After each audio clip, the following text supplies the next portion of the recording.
Bonsoir tout le monde et bienvenue dans cette nouvelle vidéo. Comme vous l'avez compris, aujourd'hui on va repeindre ce vélo qu'on a déjà repeint dans une vidéo précédente. D'ailleurs après quelques mois d'utilisation, on peut voir que la peinture a plutôt bien tenu. Et puis en plus ce vélo est magnifique avec cette couleur là. J'ai accordé la selle, les pédales et les poignées à la couleur du cadre et même les pneus, qui est crevé d'ailleurs. Donc vous allez me dire, Philippe, pourquoi repeindre ce cadre alors que ça fait un très beau vélo comme ça? Ça fait un moment que j'avais envie de changement sur le vélo. Alors je savais pas trop quoi comme changement, mais il y a pas longtemps je suis tombé sur une publication d'Antoine Bizet et son nouveau vélo qui était magnifique. Antoine Bizet, je pense que beaucoup d'entre vous le connaissent parce qu'il y a beaucoup de personnes qui me suivent et qui font du VTT. C'est juste un des meilleurs riders en VTT de la planète. Le mec participe à la Red Bull Rampage. Red Bull Rampage qui est la compétition la plus énorme au monde. Mais en plus d'y participer, en 2016 il était deuxième et il a gagné le prix du public du meilleur run. Voilà, je vous mets la photo là du vélo d'Antoine Bizet.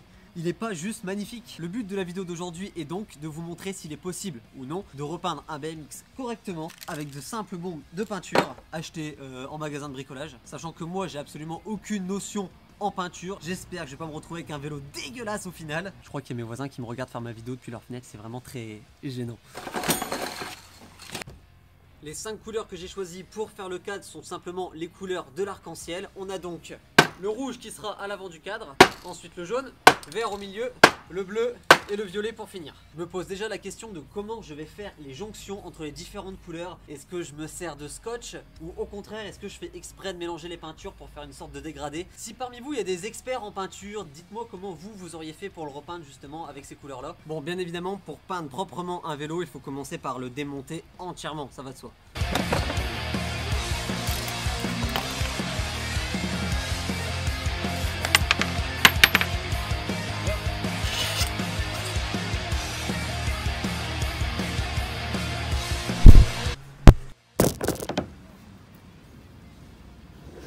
Ah, le micro!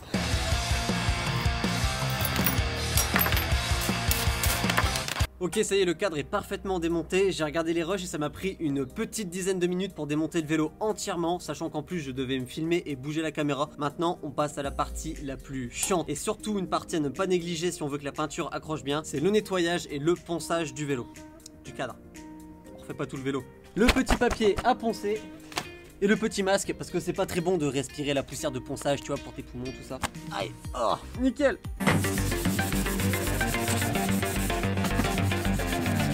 Bon, il fait déjà nuit mais ça va pas m'empêcher de commencer la première couche du vélo qui sera en rouge. C'est parti.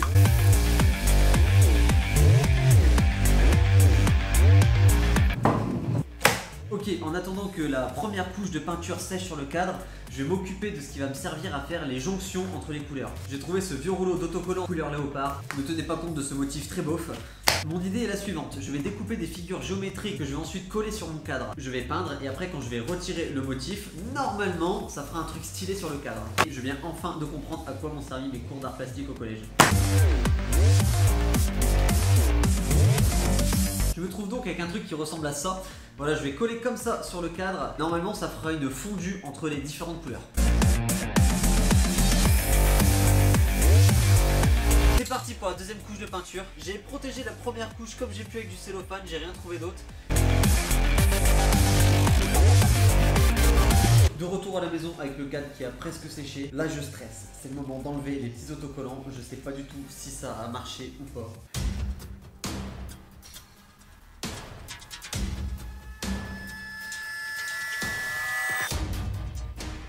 Bon, comme vous voyez, le résultat est complètement ouf. Mais sérieux, regardez, c'est pas trop beau. J'ai jamais fait de peinture de ma vie et là j'arrive à faire un truc pas trop dégueu, franchement c'est cool. Regardez ce résultat. Et tout ça avec des petits autocollants comme ça. J'ai plus qu'à faire ça partout et ça va être vraiment magnifique. Deuxième jour de peinture, on va faire le vert et le violet en même temps. Sachant que le vert sera ici et le violet à l'extrémité.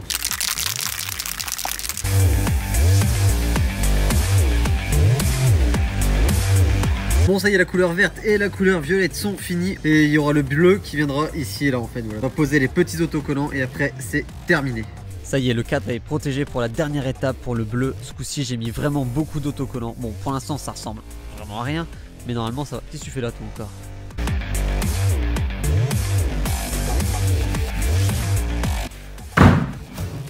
Voici le moment tant attendu de la vidéo, on va déballer le cadre. J'espère que le résultat sera à la hauteur de ce que j'attendais. Parce que pour l'instant ça ressemble à rien, c'est emballé dans du plastique, c'est tout moche. C'est parti.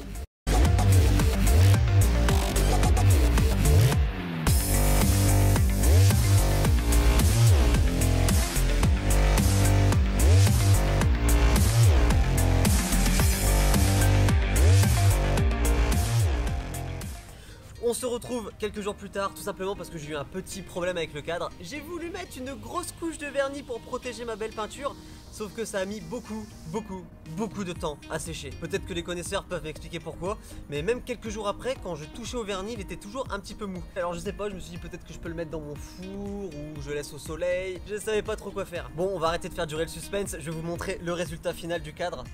Bon, on peut faire durer encore un peu le suspense, je peux le flouter au montage. Ça va vraiment être la merde à faire, mais...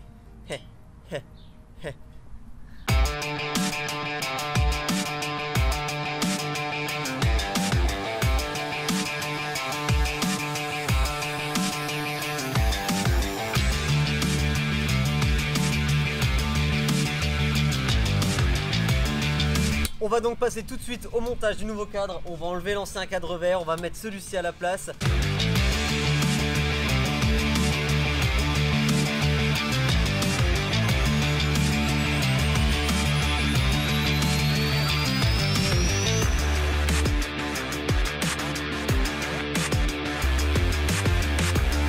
Et voilà, le montage est enfin terminé.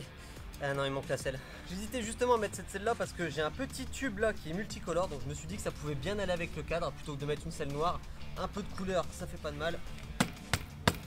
Bon, faut absolument que je vous montre ça. J'ai besoin d'un outil dans mon sac. En soudain. Tu peux me laisser prendre ma clé BTR s'il te plaît? Bon, laisse tomber.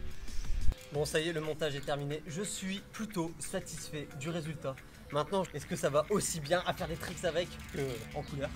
Ouais, la couleur est belle. Et pour l'instant, je pense le laisser sans frein, ça lui va plutôt bien comme ça. Je le verrai pas avec un frein là et tout, non, comme ça c'est bien. Et maintenant, dites-moi si vous préférez le vélo comme ça en multicolore ou si vous le préfériez avant comme ça en vert. C'est vrai qu'en vert, il était pas mal. Mais en multicolore, il est quand même classe. Mais le vert me manque un petit peu. Non, il est vraiment top comme ça. Le moment du test, allons l'essayer. On se retrouve au terrain à la recyclerie pour tester enfin le nouveau vélo. Enfin, le nouveau vélo, c'est le même vélo que j'avais avant, mais il est juste repeint. Mais je vous jure, j'ai vraiment l'impression d'avoir un vélo tout neuf en fait. C'est parti.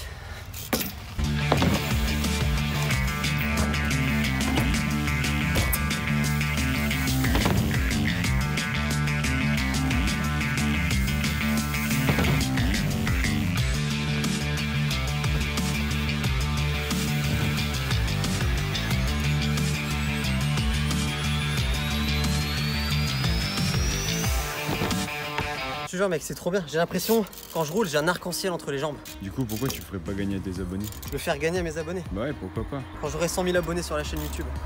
Ah. Il va falloir partager la chaîne à mort. Là, on est à 80 000 à l'heure où on parle. 100 000 abonnés. 100 000 abonnés, je pourrais prétendre peut-être le faire gagner. Abonnez-vous. Il y a beaucoup de gens qui suivent les vidéos sans être abonnés. Alors, n'hésite pas à t'abonner, c'est gratuit, ça me fait plaisir. Et j'ai plein d'autres projets comme ça qui arrivent sur la chaîne. Des petits tutos pour apprendre à faire des belles peintures comme ça. Abonne-toi!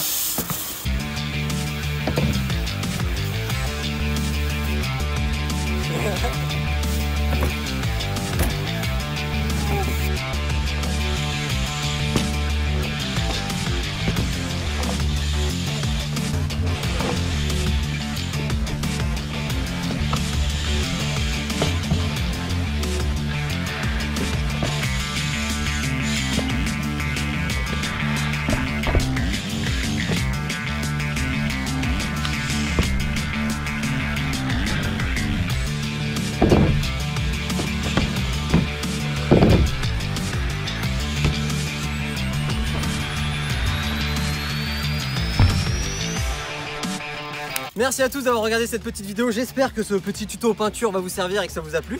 Si vous voulez d'autres vidéos dans le genre, d'autres tutos peinture, d'autres... je sais pas moi, il y a plein de projets qui vont arriver sur la chaîne, n'hésite pas à t'abonner juste là, il y a plein de trucs de ouf qui arrivent. Et je vous dis à bientôt dans une prochaine vidéo.